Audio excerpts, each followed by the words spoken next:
जय महाराष्ट्र में शैलजा जोगल बुलेटिनची सुरुवात करते एका महत्त्वाच्या बातमीने। महत्त्वाची बातमी दिल्लीतून। दिल्लीत पत्रकार परिषदेमध्ये भाजप नेत्यावरती चप्पल फेकण्यात आलेली आहे। भाजप मुख्यालयामध्ये हा संपूर्ण प्रकार घडलेला आहे। भाजप मुख्यालयात पत्रकार परिषद सुरू असताना या ठिकाणी चप्पल फेकण्यात आलेली आहे। खासदार नरसिंग राव यांच्यावरती चप्पल फेकण्यात आली आहे। आपण बघतोय चप्पल फेकणाऱ्या व्यक्तीला पोलिसांनी ताब्यात घेतल्याची माहिती समोर येते। आपण बघतोय आताची सर्वात महत्त्वाची बातमी दिल्लीतून। खासदार नरसिंग राव यांच्यावरती चप्पल फेकल्याचा प्रकार दिल्लीमध्ये घडलाय।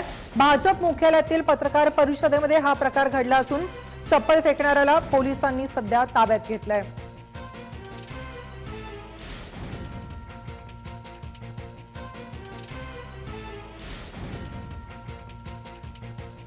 आपण बघतोय आताची सर्वात महत्त्वाची बातमी दिल्लीतून।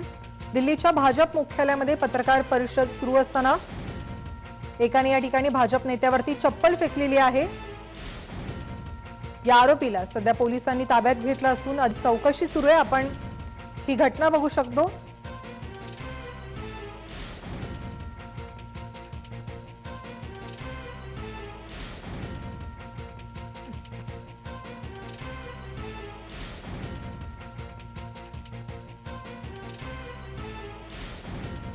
या संदर्भात अधिक माहिती जाणून घेणार आहोत आमचे प्रतिनिधी मिलिंद सागरे यांच्याकडून। मिलिंद, काय सांगाल? दिल्लीमध्ये पत्रकार परिषदेमध्ये भाजप नेत्यावरती चप्पल फेकल्याची घटना घडलेली आहे, का अधिक माहिती आहे? थोड्या वेळापूर्वी दिल्लीमध्ये पत्रकार परिषद सुरू होती। भाजपचे ज्येष्ठ नेते आणि प्रवक्ते जीवीएल नरसिंहराव यांची पत्रकार परिषद सुरू असताना अचानक पत्रकार परिषदेमध्ये डॉक्टर भार्गव करून आहेत, जे कानपूरचे आहेत, त्यांनी हे शूज फेकून मारलेले, मात्र कारण अद्याप कळू शकलेलं नाही।